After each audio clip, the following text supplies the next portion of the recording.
खास करके जो विद्यार्थी लगे हुए हैं उनके लिए बहुत बेस्ट अपॉर्चुनिटी है। आरआरबी की ओर से देखिए, आरआरबी की ओर से एक नोटिस निकाला गया है, 5 दिन पहले की बात है। तो मैंने सोचा कि थोड़ा सा बढ़िया से इसको अध्ययन करके बना दूं, इसलिए मैं आज वीडियो इस पर बना रहा हूं। तो आरआरबी की ओर से एक नोटिस आया है। तो नोटिस में क्या है, न्यू रिक्रूटमेंट जो टेक्नीशियन का है, टेक्नीशियन का भर्ती है।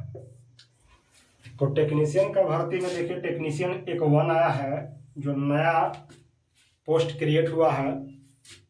पहले टेक्नीशियन 1 का नहीं आता था, लेकिन अब देखिए एक नया पोस्ट क्रिएट किया गया है। और एक है टेक्नीशियन 3rd का है। तो दोनों पोस्ट के बारे में आज हम लोग जानेंगे कि दोनों पोस्ट आखिर क्या है और इसका एजुकेशनल क्वालिफिकेशन क्या है और कब से ऑनलाइन होगा। तो देखिए 9 मार्च से लेकर के 8 अप्रैल तक ये ऑनलाइन होगा।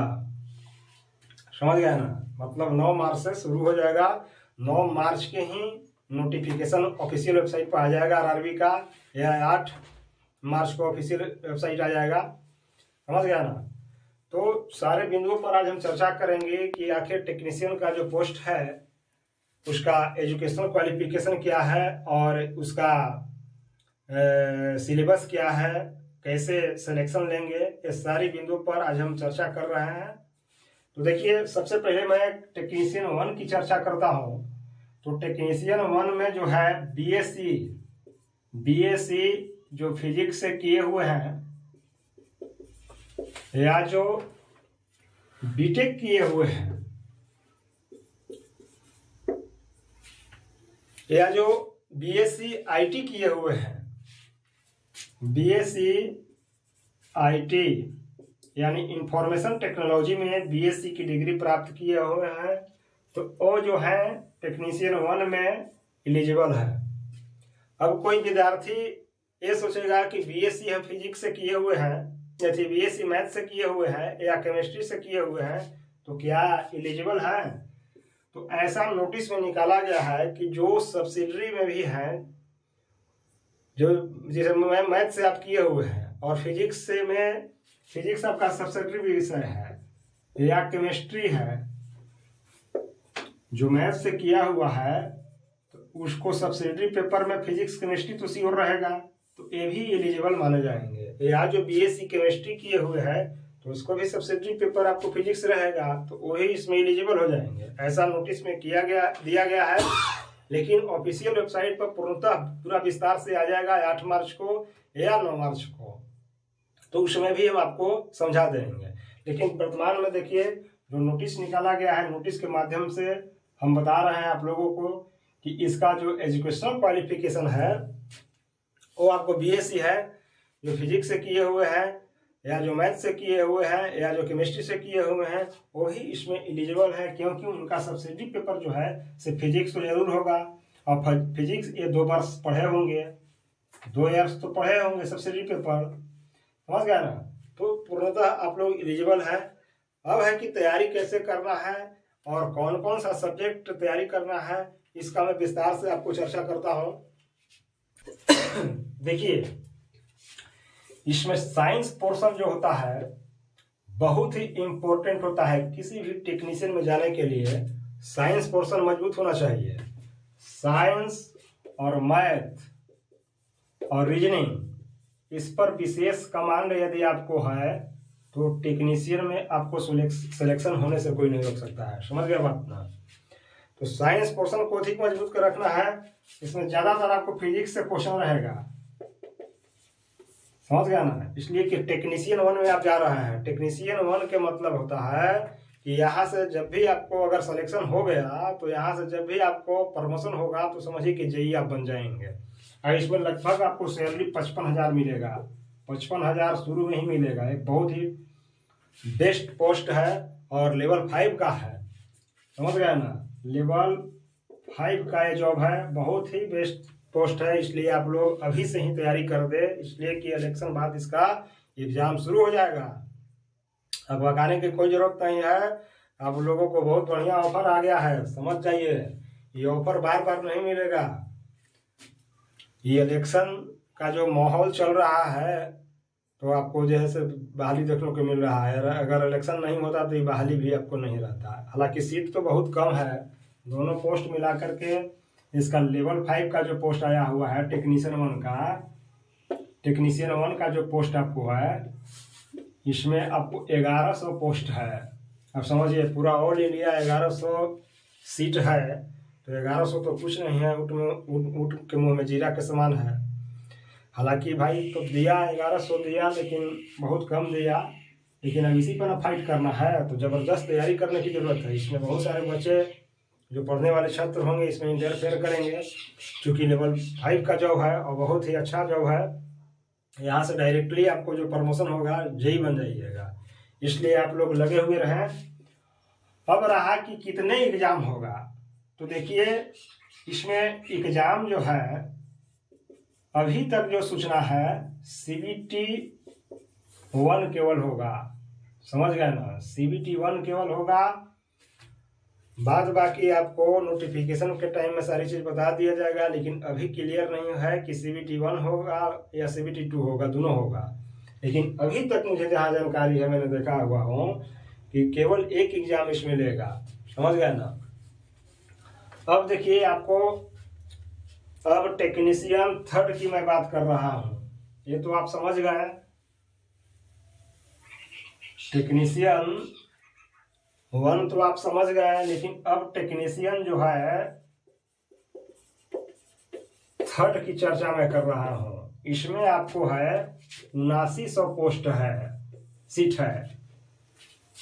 टेक्नीशियन 3 में 7900 टोटल सीट आपको रहेगा। इसमें जो है 2 प्रकार के कैंडिडेट भाग लेंगे। एक है जो 10th प्लस ITI, और एक है जो ISE साइंस से रहेंगे, यानी PCM, फिजिक्स केमिस्ट्री मैथ उसमें होना चाहिए। एक ग्रेड 3 की जॉब है, समझ गए ना, जो हमेशा निकलता था, आप लोग जान ही रहे हैं। तो इसमें 2 तरह के पोस्ट रहेगा। एक 10 प्लस ITI रहेगा, जो 10 के बाद ITI किए हुए हैं, और एक आपको रहेगा PCM जो ISE किए हैं मैथ फिजिक्स केमिस्ट्री से, उनका भी रहेगा। लेकिन ज़्यादातर फायदा आपको ITI वाले को होगा, इसमें सिलेक्शन होने का ज़्यादा चांस रहता है और इसमें सीटों की संख्या ज़्यादा रहेगा। इसकी अपेक्षा PCM की अपेक्षा ITI वालों की जो संख्या होगी अधिक होगी। जब नोटिफिकेशन क्लियर आ जाएगा वेबसाइट पर, तो उस समय आपको क्लियर दर्शा दिया जाएगा। अब रही बात कि इसका जो सिलेबस होगा, तो इसमें भी आपको देखिए मैथ्स रहेगा, साइंस रहेगा, रीजनिंग रहेगा और GK GS रहेगा। आपको GK GS रहेगा, आपको समझ गया ना। इसका ये सिलेबस है। तो मैथ और साइंस और रीजनिंग पर अगर कमांड आप कर दिए, खास करके आप साइंस पर और मैथ्स पर, तो यहाँ से आपको रिजल्ट क्लियर हो जाएगा। देखिए 2018 की जो भर्ती था, इसमें 3 एग्जाम लिया था। एक CBT 1 लिया था, समझ गया ना। इसमें जो क्वालिफाइड किए थे वो CBT 2 में बैठे थे। अब 2 में 2 पार्ट था, एक पार्ट A था और एक पार्ट B था, समझ गया ना। जो CBT 2 लिया गया था, इसमें पार्ट A और पार्ट B। तो पार्ट A में CBT 1 में जो एग्जाम दिए थे वही क्वेश्चन, वैसा ही क्वेश्चन था 100, समझ गया ना, 100 मार्क्स का क्वेश्चन था। अब पार्ट B में जो था, पार्ट B में आपको ट्रेड से क्वेश्चन था, जैसे आप फीटर से किए हुए हैं, तो फीटर से क्वेश्चन आपको 75 को किया था। 75 क्वेश्चन था, जिसमें 26.5 लाना आवश्यक था, क्वालिफाइंग मार्क्स था 26.5 लाना। लेकिन इस बार जो है एक क्लियर नहीं किया हुआ है कि 2 एग्जाम लेगा, समझ गया ना। जबकि ALP का जब नोटिफिकेशन आया तो उसमें क्लियर है कि CBT-1 और CBT-2 और साइको टेस्ट ये सारे चीज़ दर्शा दिए गए हैं। लेकिन इस बार जो नोटिस आया है तो उसमें क्लियरली कुछ नहीं पता है। हो सकता है शायद नोटिफिकेशन जब आ जाए क्लियरली, सीटों की संख्या भी आ जाए तो उस समय दर्शा दिया जाए। लेकिन अभी जो वर्तमान स्थिति है, अभी की स्थिति में आपको ये क्लियर नहीं है कि 2 एग्जाम लिया जाएगा, CBT-1 या CBT-2। समझ गया ना। अभी के माहौल में समझिए कि हमें लगता है कि एक ही एग्जाम लेगा CBT। समझ गया ना, कंप्यूटर बेस्ड टेस्ट। तो इस तरह से आप तैयारी करते रहे। मैंने सोचा कि आप लोगों को वीडियो बना दूं और बहुत ही बढ़िया मौका है। आप लोग सभी विद्यार्थियों से मेरा गुजारिश है, आग्रह है कि आप लोग तैयारी को और अधिक बेहतर ढंग से करें। कारण कि देखिए बहाली कितना दिन पर आया है। समझिए कि 2018 के बाद 6 वर्ष के बाद आया है टेक्नीशियन की भर्ती। 2024 चल रहा है, उसमें भी चुनावी माहौल है, चुनावी मौसम है, चुनाव का समय है, तब आपको आया ही वैकेंसी, नहीं तो ये भी वैकेंसी नहीं आता। इसलिए आप लोग तैयारी में जुट जाएं, आप लोग सजग हो जाएं। अब इंतजार नहीं कीजिए, अब इंतजार की घड़ी समाप्त हो गई है। बहाली आपको आ चुकी है। 9 मार्च से ऑनलाइन शुरू हो गया, 8 अप्रैल तक।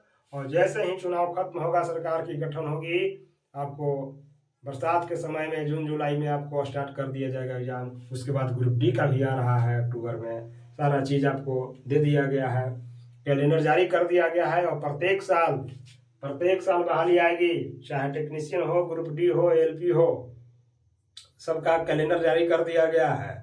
अगर इतना ही सीट है, अगर प्रत्येक साल आवे तो समझिए कि कम नहीं है। देखिए कि CGL SSC CGL जो सेंट्रल होता है, क्या जिससे ज़्यादा सीट रहता है, लेकिन वो प्रत्येक साल आता है। बात यहाँ अंतर इतना है कि वो प्रत्येक साल आता है। अब ये है कि 6 साल 10 साल पर आ रहा है, तो यहाँ स्टूडेंट्स को दर्द हो रहा है और स्वाभाविक भी है। 6 साल पर अगर 5,000 बहाली आ गए तो क्या है, पूरे ऑल इंडिया 5,000 की बहाली आए वो 6 साल पर, तो समझ रहे हैं कितना का तो एज खत्म हो गया, कितना बूढ़ा गया, कितना स्थिति खराब हो गया, गरीबी हालत में कितना बाहर बेचारा कमा रहा है। तो स्टूडेंट्स का बाबू कौन जो है से दुख और दर्द सुनेगा। तो मैं कह रहा हूँ आप लोगों को कि सीट कम है, फाइट ज़्यादा होगा और सजग हो जाइए। जो जागा वही पाएगा, जो जागा वही पाएगा, और जो सो गया वो खो गया। तो मैं कह रहा हूँ फिर से आप लोगों को कि सजग होकर के इतिहास बदल दीजिए। अगर इतिहास बदल दीजिएगा तो दुनिया आपको पीछे चलेगी। जो जीता वही सिकंदर कहा गया है। आप बहुत तेज हैं, लेकिन आपको सिलेक्शन नहीं होगा तो आपको यही लोग कहेगा कि इसको नहीं बुझाता था। तो इसलिए जो जीता वही सिकंदर। तो हमेशा इस बात को याद रखें कि लगे हुए रहें। और देखिए एक बात और आपको बता दे रहा हूं मैं कि असफलता एक चुनौती है, स्वीकार करो। क्या कमी रह गई है देखो और सुधार करो। जब तक सफल न हो निंद चैन को त्यागो तुम, संघर्षों की मैदान छोड़ मत भागो तुम। कुछ भी किए बिना जय जयकार नहीं होती, और कोशिश करने वालों की कभी हार नहीं होती। चांद बनने का सपना देखो, यदि चुक भी जाओगे तो तारा तो जरूर बन जाओगे। इसलिए हमेशा ध्यान केंद्रित रखो, अपने लक्ष्य पर धनुषधारी अर्जुन बनो। जिस तरह से धनुषधारी अर्जुन ने मछली के आंख में तीर भेदा था, उन्होंने लक्ष्य केवल मछली के आंख के जो पुतला होता है वहां केंद्रित किए हुए थे, और देखिए लक्ष्य को भेद दिए।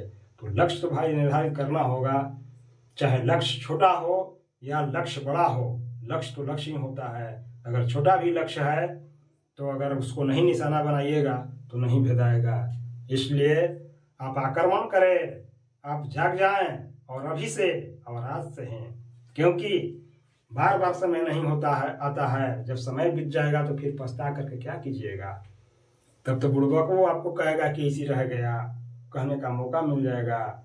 इसलिए मैं सभी स्टूडेंट से गुजारिश करता हूँ कि आप लोग लगे हुए रहें। आप में है योग्यता, आप में है क्षमता, आप कर सकते हैं इस चीज को। इसलिए आज से ही इसकी प्रारंभ कर दीजिए पढ़ाई, और 2 सेट डेली बनाइए। प्रीवियस ईयर का जो क्वेश्चन है उसको पूरा फॉलो कर जाइए, पूरा रगड़ दीजिए उसको। देखिए आपको रिजल्ट पक्ष में है।